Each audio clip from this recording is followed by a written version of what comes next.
الحمد لله رب العالمين والعاقبة للمتقين والصلاة والسلام على أشرف الأنبياء والمرسلين وعلى آله وأصحابه وأهل بيته أجمعين أما بعد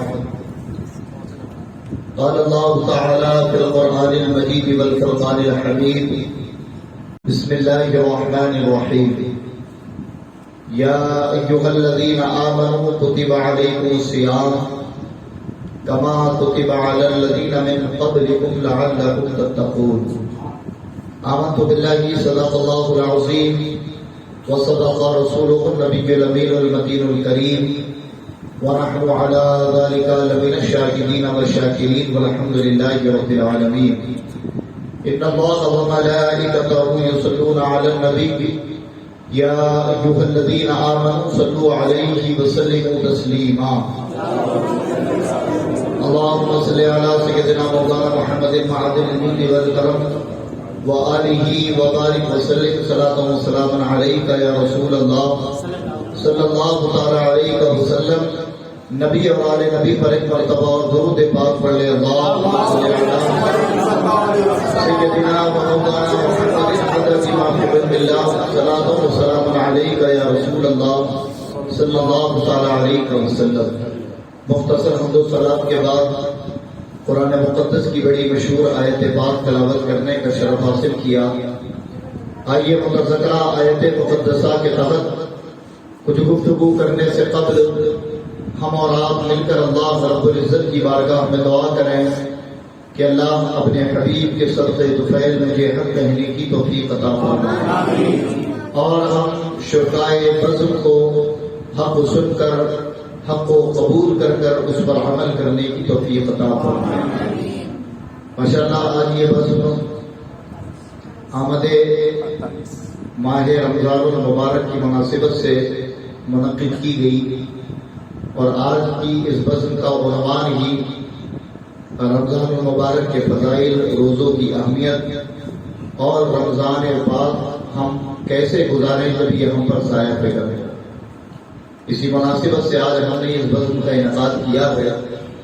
اسی ضمن میں نے قرآن پاک کی بڑی مشہور آیت پاک تلاوت کی جس میں اللہ تبارک و تعالی ارشاد فرماتا ہے یا ایھا الذین آمنوا کتب علیکم الصیام. اے ایمان والو تم پر روزے فرض کیے گئے. کما کتب علی الذین من قبلکم جیسے کہ تم سے پہلوں پر روزے فرض کیے تھے.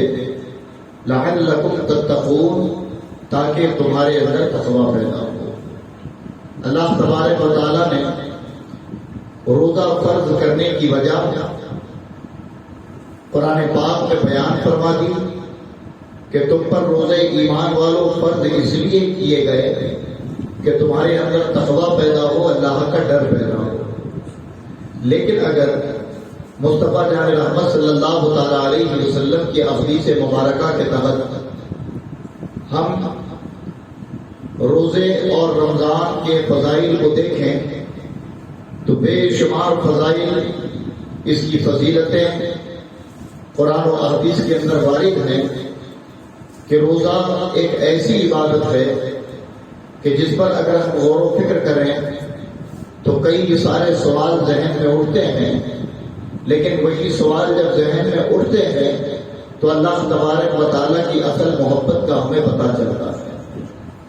آپ یہ بتائیں کہ صبح سے لے کر شام تک بھوکا اور پیاسا رہنا یہ بھلا کون سی عبادت ہے؟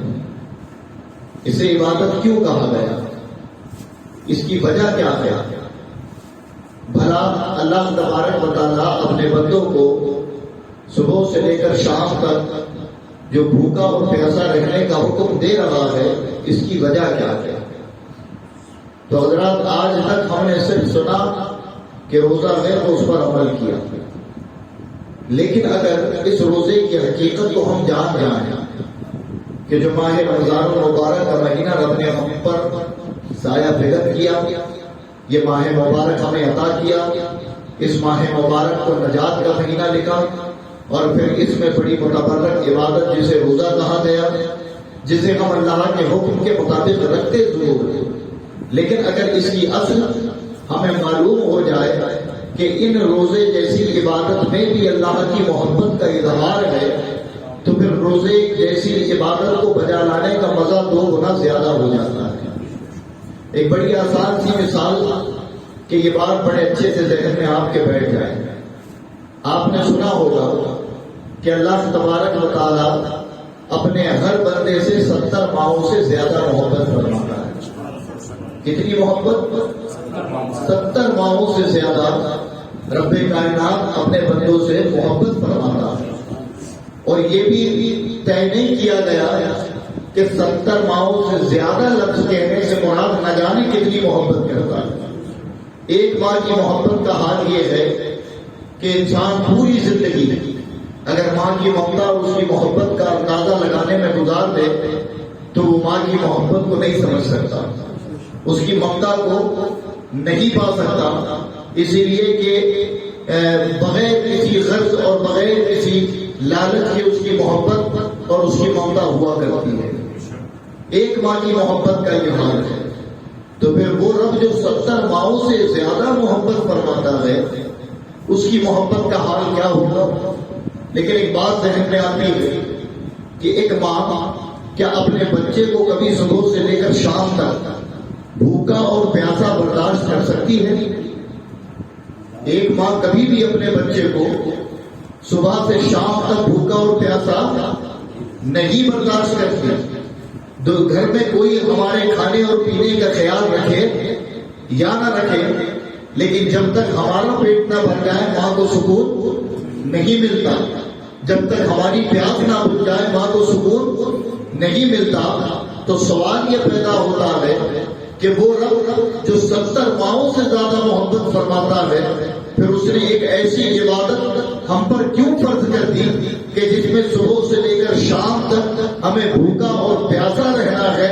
تو ظاہر ذہن میں ایک سوال اٹھتا ہے کہ ایک ماں جب برداشت نہیں کرتی تو وہ رب جو 70 ماہوں سے زیادہ محبت کرتا ہے، بھلا وہ ہمیں بھوکا اور پیاسا رکھ کر چاہتا کیا ہے؟ وہ کیا ہمارے اپنی محبت اور جو اس کا حکم ہے کہ میں تم سے بڑی محبت بڑا پیار کرتا ہوں، آخر اس میں کیا حکمت پوشیدہ ہے؟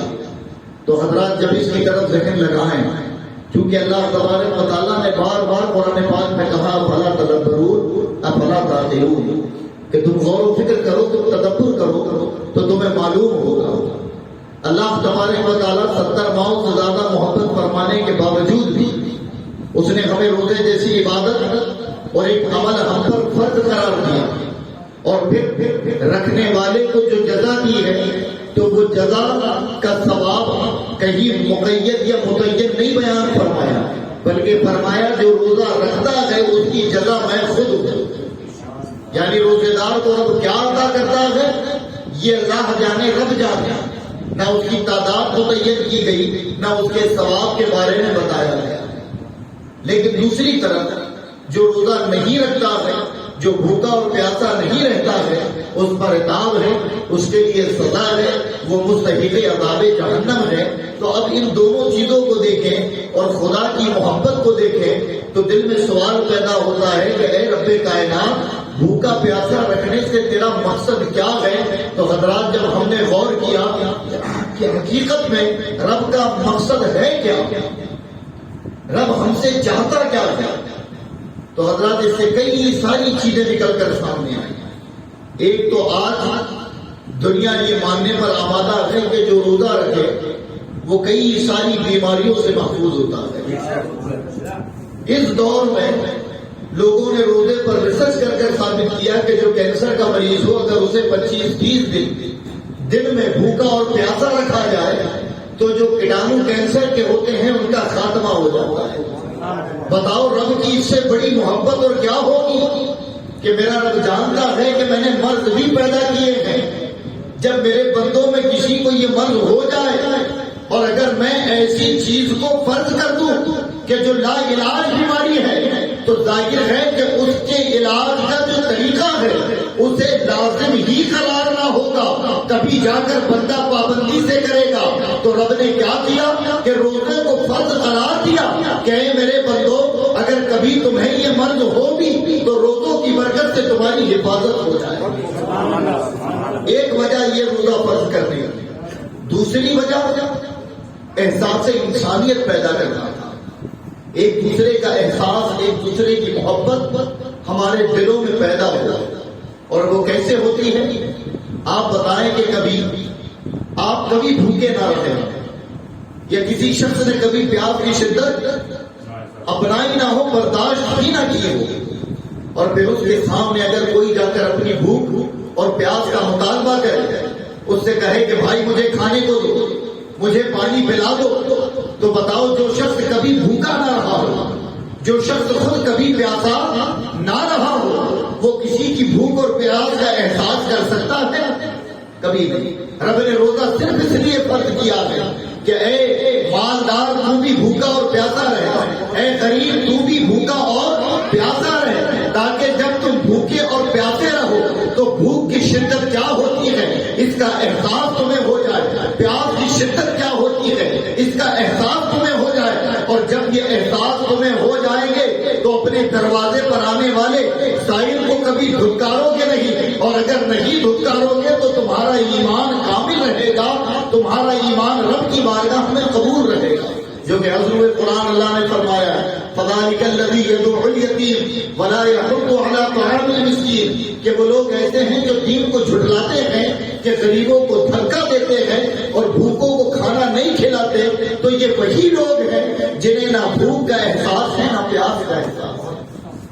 تو روزہ ہمیں اس لیے بھی دیا گیا کہ ہمارے اندر ایک دوسرے کا احساس پیدا ہو, بندہ آپس میں ایک دوسرے سے محبت کرے, اس کے دل میں نرماہٹ پیدا ہو, وہ لوگوں کے لیے محبت اور شفقت والا بنے. اسی لیے روزہ مسلمانوں پر, ایمان والوں پر فرض کر دیا ہے. اور پھر اس کی تیسری چیز کیا ہے؟ اس کی تیسری چیز یہ ہے کہ اللہ نے بیان فرما دیا لعلکم تتقون, تاکہ تمہارے اندر تقویٰ پیدا ہو, تمہارے اندر اللہ کا ڈر پیدا ہو جائے. اور حضرات گرامی میں نے کئی مرتبہ یہ مثال دی ہے کہ حالت روزہ میں جو تقویٰ آدمی کے اندر ہوتا ہے, شاید اس کے علاوہ ممکن ہے کہ وہ ایسے تقوی کے ساتھ اپنی زندگی گزارتا ہو. وہ کیسے تقویٰ کہ ہم نماز تو پڑھتے ہیں, ہم اور دیگر عبادتیں کرتے ہیں, لیکن آپ دیکھو کہ ان عبادتوں کو کرنے کے باوجود بھی کئی لوگ آپ کو ملیں گے جو زبان سے گالیاں بکتے نظر آئیں گے, جو لوگوں کی غیبتیں کرتے نظر آئیں گے, جو لوگوں کی برائیاں کرتے نظر آئیں گے. اچھے عمل کرنے کے باوجود بھی وہ لوگوں کو اذیت دیتے نظر آئیں گے, اپنی آنکھوں کو, کانوں کو, زبان کو فسق و فجور میں مبتلا رکھتے کو نظر آئیں گے. لیکن اگر وہی شخص روزہ رکھ لے تو ان تمام چیزوں سے پاک ہو جاتا ہے, ان تمام چیزوں سے اپنے آپ کو بچاتا ہے. اور پھر اللہ کا حقیقی خوف اگر یہ بندے کے اندر کسی حالت میں آتا ہے تو وہ حالت روزہ ہے. اس کی ایک بڑی آسان سے مثال کہ رمضان کا مہینہ ہو, کسی شخص کو آپ ایک کمرے میں بند کر دیں, وہاں پانی رکھا ہو, کھانا رکھا ہو, چار دیواری کے علاوہ اسے کوئی نہیں دیکھ رہا, کسی کی نظر میں وہ نہیں. گھر والوں کو معلوم ہے کہ روزے سے, محلے اور رشتے دار اور دوستوں کو معلوم ہے کہ اس نے روزہ رکھا ہوا ہے. اگر وہ چار دیواری کے اندر بند کمرے کے اندر پانی پی لے, پیٹ بھر کھانا کھا لے, تو کیا آپ میں سے کوئی ہے جو کہہ سکتا ہے کہ تو روزے سے نہیں ہے؟ تو اس سے اگر ہم کہیں کہ تو کھا لے, کون تجھے دیکھتا ہے, تو اس کا جواب کیا ہوگا؟ اس کا جواب ہوگا کہ مجھے کوئی نہیں دیکھتا, یہ مجھے بھی معلوم ہے, لیکن مجھے وہ دیکھ رہا ہے جس کی رضا کے لیے میں نے روزہ رکھا ہے. تو حالت روزہ میں بتائیں اس کے اندر تقویٰ آیا کہ نہیں؟ اور وہ تقویٰ جب اس کے اندر پیدا ہو گیا تو جہاں وہ جلوت میں خدا سے ڈر رہا ہے, جب وہ خلوت میں ہے, اکیلے میں ہے, تب بھی خدا کا خوف اس کے اندر موجود ہے. تو اللہ تبارک و تعالیٰ نے روزے کا جو مقصد بیان فرمایا کہ تمہارے اندر تقویٰ پیدا ہو, تو روزہ انسان کے اندر تقویٰ پیدا کرتا ہے کہ آدمی گالی سے بچتا ہے, جھوٹ بولنے سے بچتا ہے, ہر برائیوں سے اپنے آپ کو. آپ نے دیکھا ہوگا عام طور پر کہ یار ابھی میں روزے سے اسی لیے یہ بات نہیں کر سکتا, میں روزہ ہوں اس لیے میں یہ زبان نہیں کھول سکتا. آپ نے سنا ہوگا عام طور پر. تو گویا وہ روزہ کیا چیز ہے کہ تو بھوکا اور پیاسا ہی جو ہے, تو پھر تو عام دنوں میں جو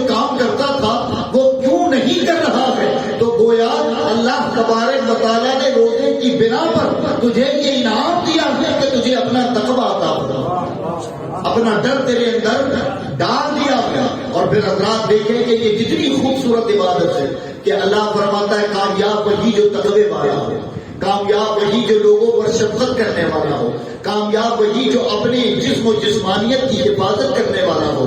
اور روزہ یہ ایک ایسی عبادت ہے کہ اللہ کی محبت کو ثابت کر رہا ہے کہ اللہ حقیقت میں ہم سے 70 ماہوں سے زیادہ محبت فرماتا ہے کہ عبادت دی ہمیں اپنی رضا کے لیے، لیکن اس عبادت میں بھی اگر تم نے خیال رکھا ہے تو صرف اپنے بندوں کا، ہمارے جسم و جسمانیت اور ہمارے معاشرے کا. تو اس سے بڑی محبت خدا کی دلیل کی اور کیا ہوگی کہ خدا کی محبت کی دلیل اس سے بڑی اور کیا ہوگی.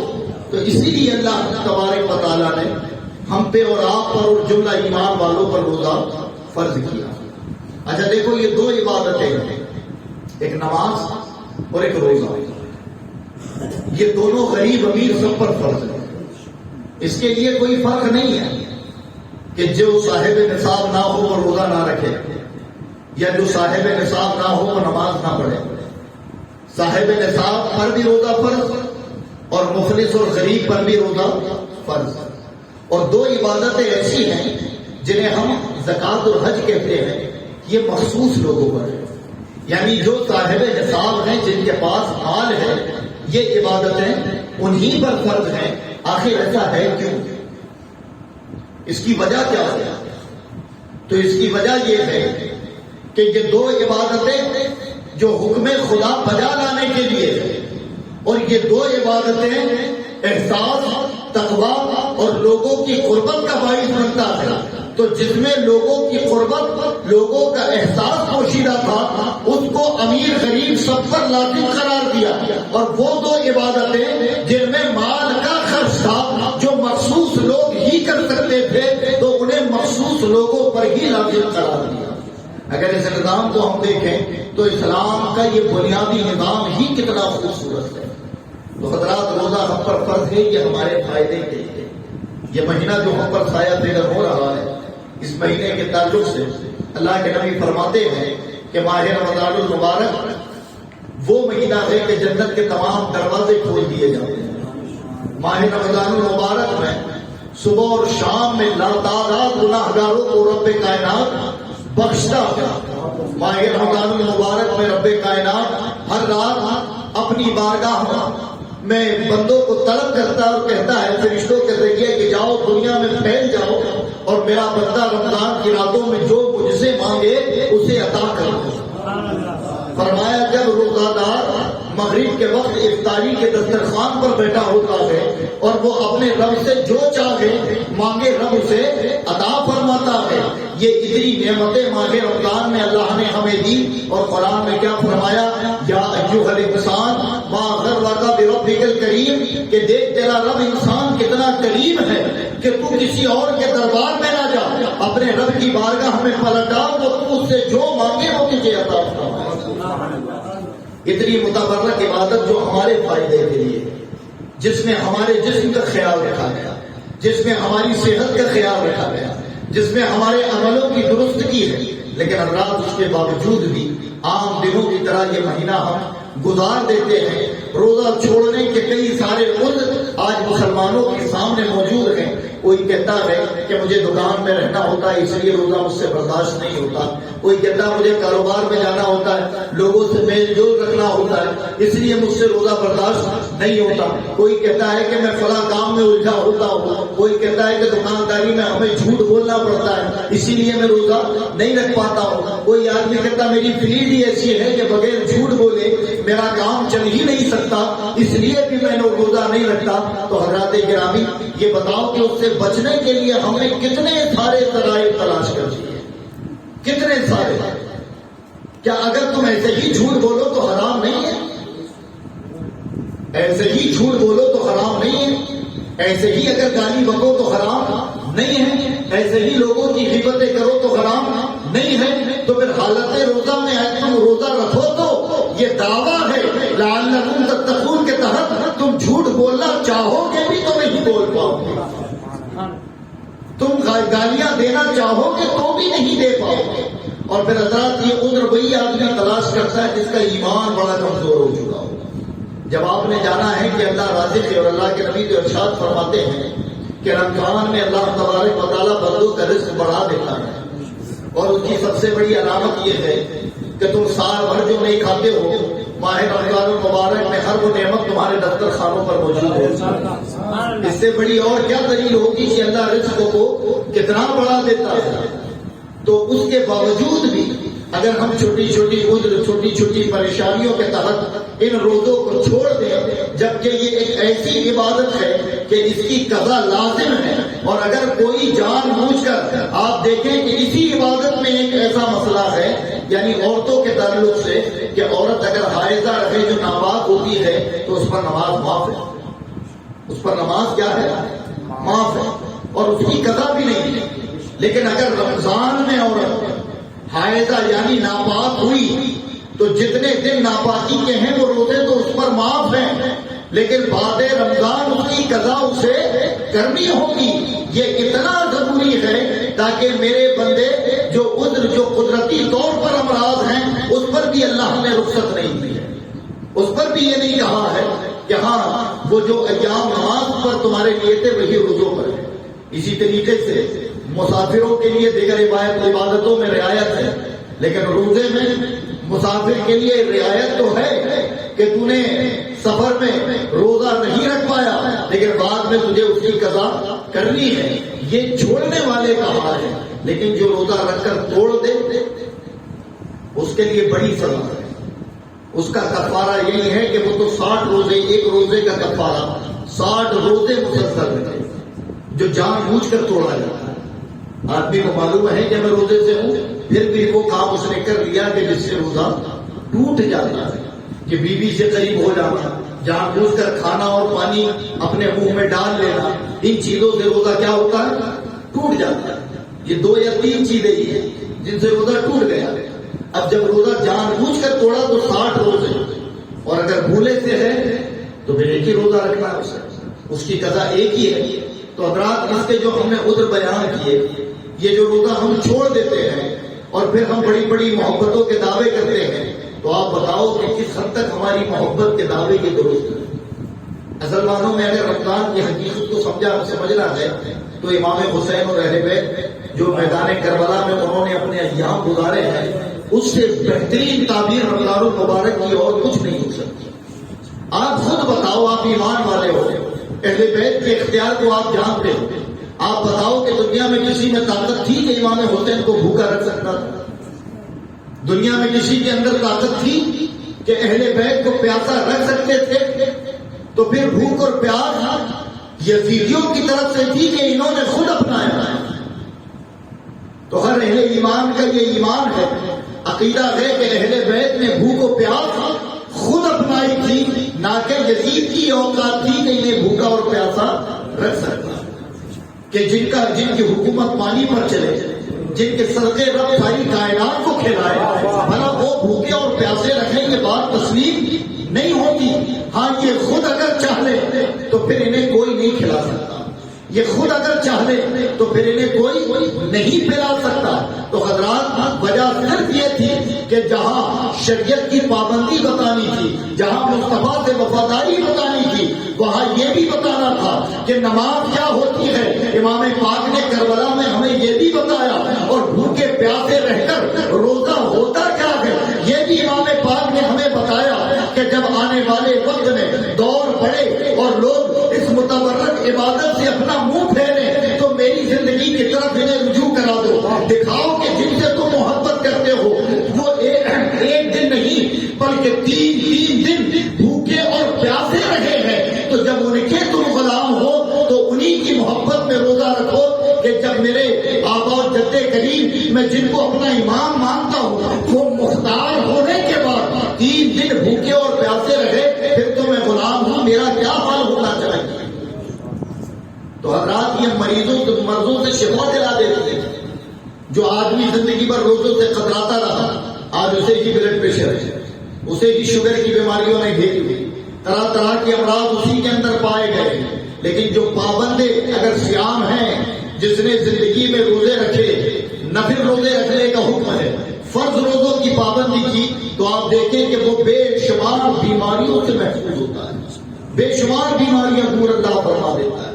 تو رمضان المبارک ہمارے پر سایہ فکر ہونے والا ہے، یہ بڑا متبرک مہینہ ہے، اس میں ہم عبادتوں کا اہتمام کرتے ہیں۔ یاد رکھو کہ اس میں نیت یہ ہو کہ اے اللہ ہمیں تو اب زندگی عطا فرما، تو اس ماہ رمضان المبارک میں جو سال بھر میں نے تیری نافرمانیاں کی ہیں ان کی توبہ اور استغفار تیری بارگاہ میں کروں گا، اس لیے کہ حضرات یہ بھی سمجھ جائیں کہ ہو سکتا ہے کہ رب ابھی بھی ہم سے راضی ہے کہ پھر اس نے ایک بار رمضان ہمیں عطا فرما دیا۔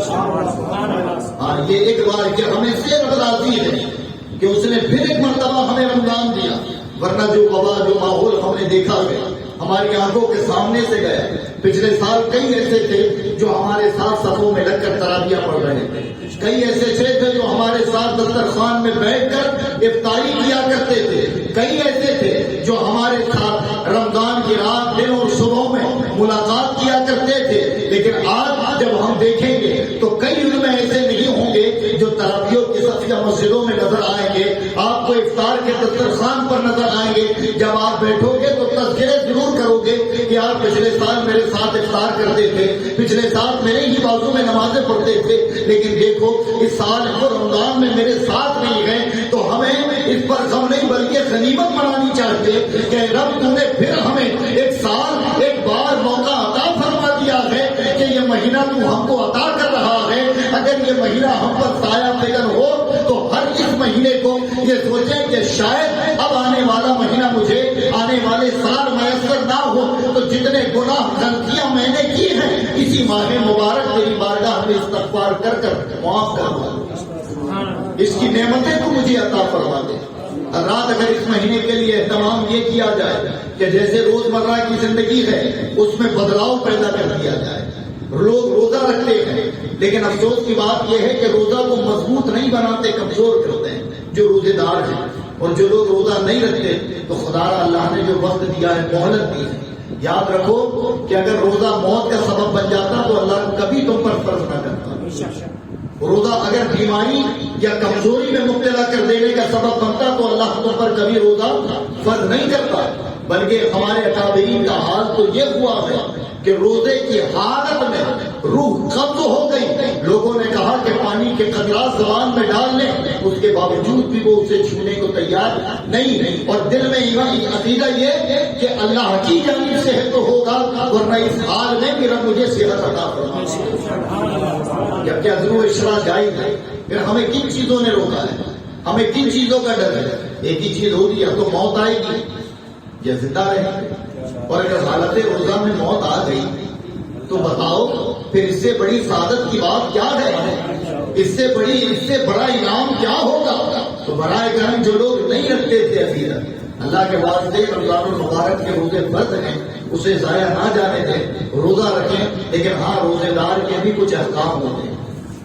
روزے کا مطلب یہ نہیں ہوتا کہ صبح پیٹ بھر کھا لو اپنی پسند کا اور پھر شام کو 3 بجے سے بڑھ جاؤ کہ نہیں یہ بناؤ ہم نے افطاری کرنا ہے۔ اور ہوتی ہے روزدار کو ایک عجیب، رمضان مبارک میں ایک عجیب اس کے ساتھ حال ہو جاتا ہے کہ وہ 3 بجے سے تڑپنے لگتا ہے کہ مجھے یہ کھانا ہے، وہ اس کے اہتمام میں سب چیزیں درکنار کر دیتا ہے۔ بہت اچھی بات ہے، کرنا چاہیے، اس میں یہ اللہ کی طرف سے، لیکن بھوکا اور پیاسا رہنا ہی روزہ نہیں ہے۔ کوئی یہ سمجھ لے کہ صبح سے لے کر شام تک بھوکے پیاسے رہو۔ نوجوان بچے ہمارے پبجی لگا کر بیٹھ جائیں موبائل میں، کچھ لوگ گیم لے کر بیٹھ جائیں، دن بھر موبائلوں میں تم اپنا کاٹ دو، یا تو پھر پوری رات جاگو، فجر مت پڑھو، سحری کھا کر سو جاؤ، اور 11-12 بجے اٹھنے کے بعد پھر موبائل لے کر شام کو 4-5 بجے تک کا وقت گزارو، افطاری کے چکر میں مارکیٹوں میں گھومو، اور جا کر دسترخوان پر افطاری جیسے ہی ہوئی تو پھر نہ مغرب کی نماز ہے نہ تراویح ہے۔ تو ایسا روزہ بھی کسی کام کا نہیں۔ پھر بلا شبہ روزہ ایک الگ عبادت ہے، لیکن انسان کی غذا کیا ہے؟ کھانا۔ اگر کسی آدمی کو کھانا نہیں ملتا تو وہ کمزور ہوتا ہے کہ نہیں؟ ایسے ہی روزے کی غذا نماز ہے، کہ حالت روزہ میں نماز نہ پڑھی جائے تو وہ روزہ خدا کی بارگاہ میں بڑا لاغر اور کمزور سا پیش کیا جاتا ہے۔ اور روزہ نام آنکھوں کا روزہ ہوتا ہے، کانوں کا روزہ ہے، زبان کا روزہ ہے، ہاتھ پیر کا روزہ ہے، یعنی آنکھیں آنکھیں غلط دیکھے نا، کان غلط سنے نا، زبان سے غلط نہ نکلے، اور پھر روزہ صبر کا نام کہ اگر ایسے جیسے آپ نے دیکھا نا حدود حرم میں جو حجاج عمرہ کرنے گئے ہیں، کیا کسی کو مارنا جائز ہے؟ اگر کسی کا دھکا بھی آپ کو لگ جائے تو جواب کیا دینا ہے آپ کو جواب اس کو مسکرا کر دیکھنا ہے، اس کو مسکرا کر دیکھنا. اگر کوئی دھکا بھی مار دے آپ کو حدود حرم کے اندر تو اسے مسکرا کر دیکھنا ہے. کیڑوں کو مارنے تک کی پرمیشن نہیں ہے. وجہ کیا ہے؟ یہ کیوں بنایا گیا نظام؟ تاکہ اس سرزمین پر جا کر انسان کے اخلاق میں نکھار پیدا ہو، اس کے اخلاق میں نکھار پیدا ہو کہ دھکا لگا، غصہ تو آیا ہے لیکن مجبوری ہے کہ صبر کر کر مسکرانا ہے. کسی نے اگر ہمیں اذیت پہنچائی جواب تو دینا ہے، لیکن انانیت کی بات ہے تو صبر کر کر اسے معاف کرنا ہے. یہی روزہ ہے کہ روزے میں بھی ایک بڑا امتحان ہے. ورنہ آپ نے دیکھا ہوگا لوگوں میں یہ مشہور ہے کہ بھائی فلاں سے بات نہیں کرنا، آج انہوں نے روزہ رکھا ہے.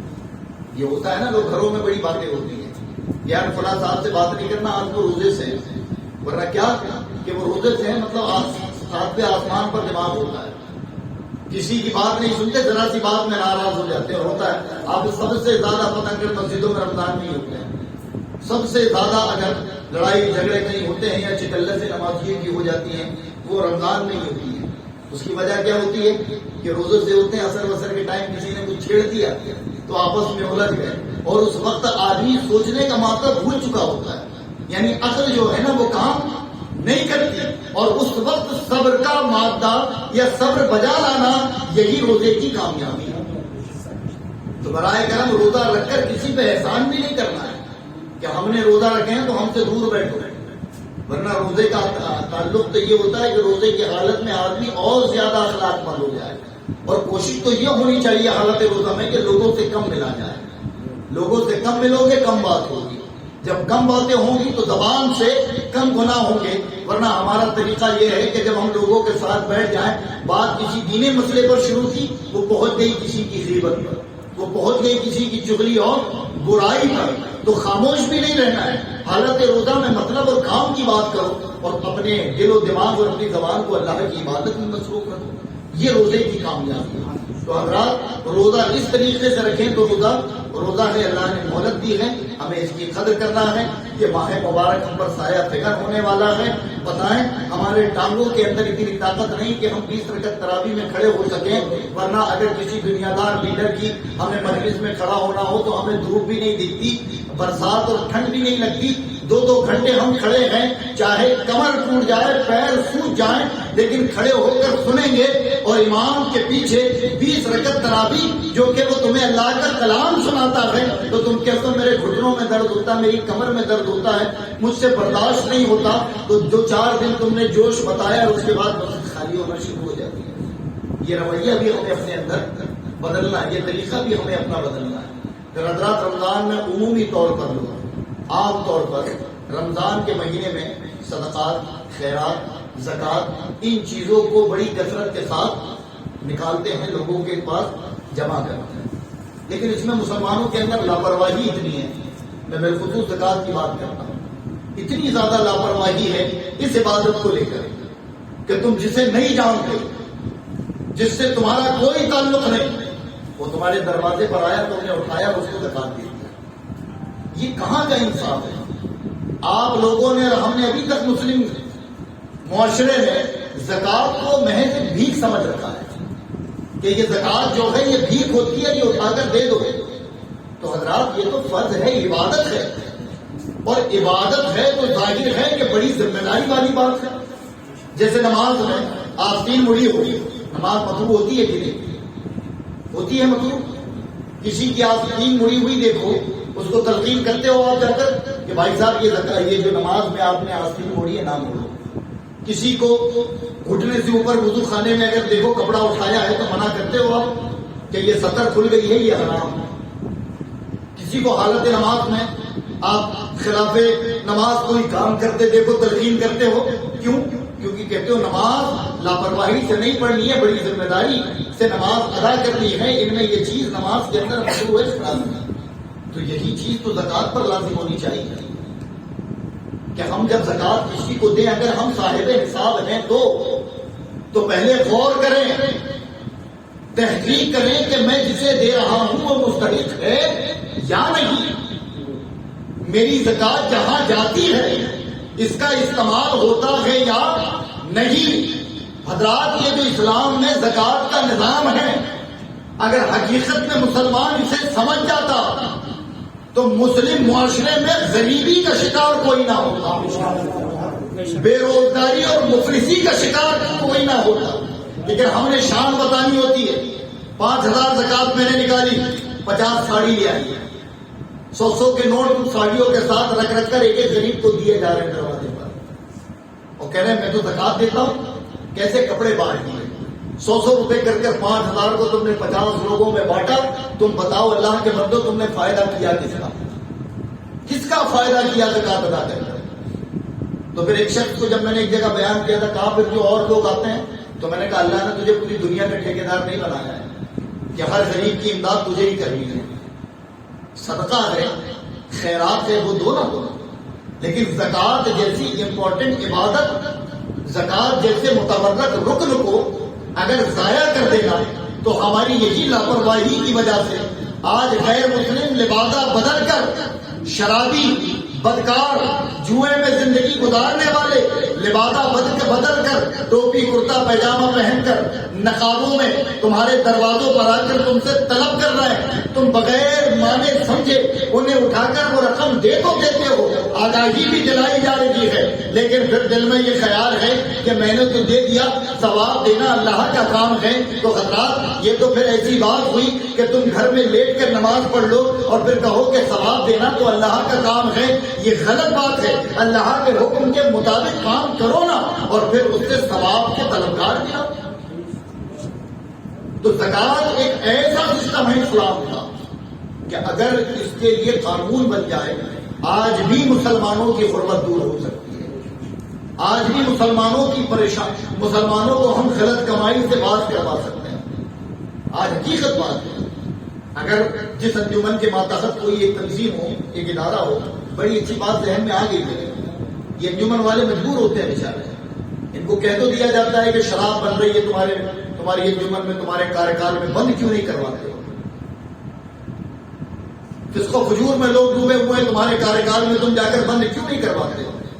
انجمن والے جاتے ہیں، جا کر کہتے ہیں امام صاحب تھوڑا سا شراب پہ تقریر کر دینا۔ وہ امام صاحب شراب پہ تقریر جو کرنا ہے جن کے لیے، وہ کبھی جمعہ میں نہیں آتے، پرتاڑت وہی ہوتے ہیں بیچارے جو شراب سے نفرت کر رہے ہیں، جبکہ انہیں مسائل سمجھا دیتے تو ان کے فائدے کی بات ہوتی۔ پہلی دوسری صف والے 12:30 بجے آتے ہیں، جنہیں اصل میں سنانا ہوتا ہے وہ خطبے کے بعد آتے ہیں، تو انہیں فرق ہی نہیں پڑتا ہے کہ آج تقریر میں ہوا کیا۔ سننا انہیں کو پڑتا ہے جو ہر اعتبار سے درست ہے۔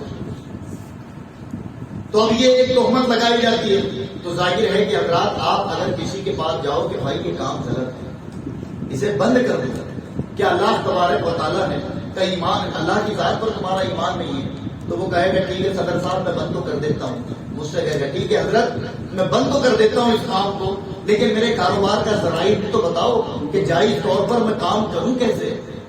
یہی زکوٰۃ کا استعمال اگر ہم صحیح کرتے تو اپنی قوم کے ان لوگوں کو انہی پیسوں سے جائز کاروبار کی طرف مائل کر سکتے تھے، ان کی امداد و مدد کر سکتے تھے، لیکن ہم نے کیا کیا؟ جو جہاں سے آیا اٹھائے زکوٰۃ دے دیے۔ ایک بات بتاؤ کہ آپ آدمی کے اوپر کیا ہے، قرآن میں حکم کیا ہے؟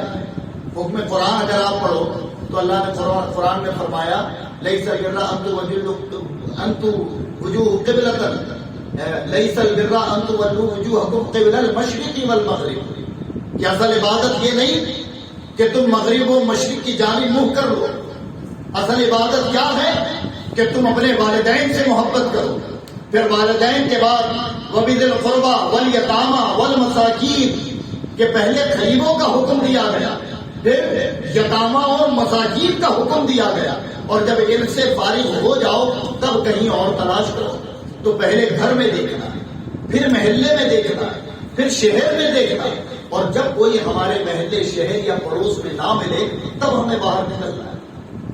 لیکن یہ ہمارا طریقہ، تو سب سے بہتر طریقہ تو یہ ہے اگر ہم کوششیں کریں، اور انشاءاللہ اللہ نے اگر بزم نوری کو کامیابی دی تو میرا تو یہ خواب ہے اور یہ اس مشن پہ مجھے کام کرنا ہے بزم نوری کے ماتحت کہ چھندواڑہ شہر یا ہر انجمن میں ایک دارالمال بنایا جائے.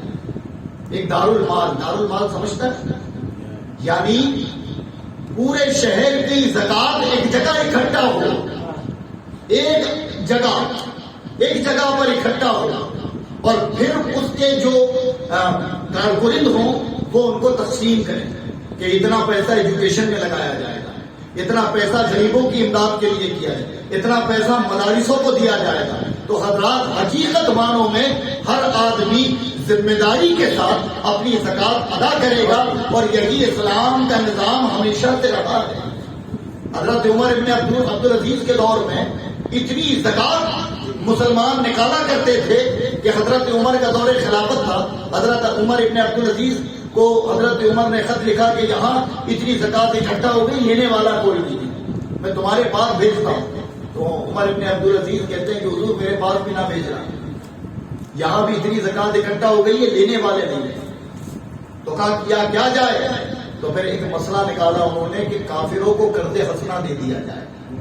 جو ہمارے ذمے ہے انہیں قرض حسنہ دو، یعنی انہیں ایک رقم دے دو اور کہنا لو اپنا کام گزارو، اور جب تمہارے پاس رقم آئے تو جتنی بھی ہے اتنی واپس کر دینا. یعنی ان کو رکھنے نہیں دیا گیا. ایک دور مسلمان جب سسٹم کے تحت تھا تو یہ دور بھی مسلمانوں پر آیا ہے کہ مسلمانوں میں کوئی زکات لینے والا نہیں تھا، سب زکات دینے والے تھے.